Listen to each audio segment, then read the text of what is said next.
ಇವತ್ತು ಸೌದಾದಾಗ ಹಿಂಗೆಲ್ಲ ಆಯ್ತು ಅನ್ಕೊಂಡ್ಲಾಗಿ ನೋಡ್ರಿ ಅದು ಏನಂತ ಹೇಳಿ ಮುಂದೆ ಹೇಳ್ತಾನೆ ಬರ್ರಿ.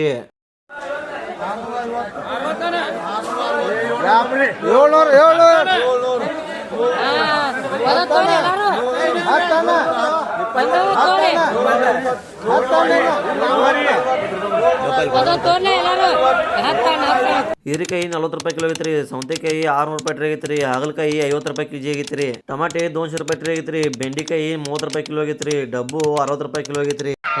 ಈ ಫಿಗರ್ ಎಲ್ಲೋ ನೋಡ್ದಂಗೈತಲ್ಲ, ನಂಗೂ ಹಂಗೆ ಅನ್ನಿಸ್ತಾ ಐತೆ. ಇವ್ರ ಮತ್ತಾರು ಬೇರೆದವ್ರಲ್ರಿ, ಶಿವನ್ ಅದಾನ್ರಿ, ಅದಕ್ಕೆ ಮೊಬೈಲ್ ಮಾತಾಡತ್ತಂಟ್ಲಿ ಗುರುತೋಲೇನ್ರಿ, ಅವ್ರಿಗೆ ಮರನ್ಲಿ ಮೊಬೈಲ್ ಮಾತಾಡ್ತಿದ್ ನೋಡ್ರಿ, ಫುಲ್ ಬಿಜಿ ಆಗಿದ್ರಿ. ಅಂತದ್ ಯಾರು ಸಂಗಡ ಮಾತಾಡ್ತಿದ್ ಯಾರು ಓದ್ರಿ ಬರೀ ಇಂತದೆಯ ಅಂತ ಬರ್ತವನ ಅಷ್ಟ ಯಾರ್ದು ಗಾಡಿ ತಂದ್ರೆ ಯಾರು ಓದ್ರಿ. ಗಾಡಿ ಮ್ಯಾಗ ಇವ್ರು ಕೂತ್ರಿ, ಇವ್ರ ಮ್ಯಾಗ ಗಾಡಿ ಕೂತಿತ್ತು ಒಂದು ತಿಳಿಲಿಲ್ರಿ. ಶೀತಲನಾಗದವನ್ಕ ಅವ್ರು ಬಡದಾರತ್ಲೆ ಮಾಡತ್ತಿದ್ ನೋಡ್ರಿ, ಹೆಂಗ್ ನೋಡ್ತಾನ ನೋಡ್ರಿ ಏನ್ ಬಿಡ್ಯಾವ್ರಗತ್ಲಿ. ಬರ್ತವನಾಗ ತೊಡದಾಗ ದಗದಿಲಾಗಿತ್ತತ್ರಿ, ಅದಕ್ಕೆ ಈ ಪೇಟ್ಯಾಗ ಮೀಟಿಂಗ್ ತೊಗೊಂಡ್ಬಿಟ್ಟಾರ ನೋಡ್ರಿ. ಇಂತ ಅನಕ ಸೌದಾ ಇದು ಮುಗಿತ್ರಿ, ಸೌದಾ ಮುಗಿಸೊಂದ್ ತೊಡದಾಗ ಗೊಂಜಾಲಕ್ಕ ನೀರ ತೆಲಗಿಸದ ಬಂದ್ಬಿಟ್ಟಿವಿ ನೋಡ್ರಿ. ನಾವ್ ಸೌದಾ ಮುಗಿಸೊಂಡ್ ಬರೋಟಿ ಮೋಡ್ರ ತಾಂತಾನ್ ಚಲೋ ಆಗಿಬಿಟ್ಟಿತ್ ನೋಡ್ರಿ. ಬ್ಯಾಂಕ್ ಒಳಗ ₹1 ಎಫ್ಡಿ ಇಟ್ರ ₹2 ಅಲಕ್ಕ 10 ವರ್ಷ ಬೇಕತ್ರಿ.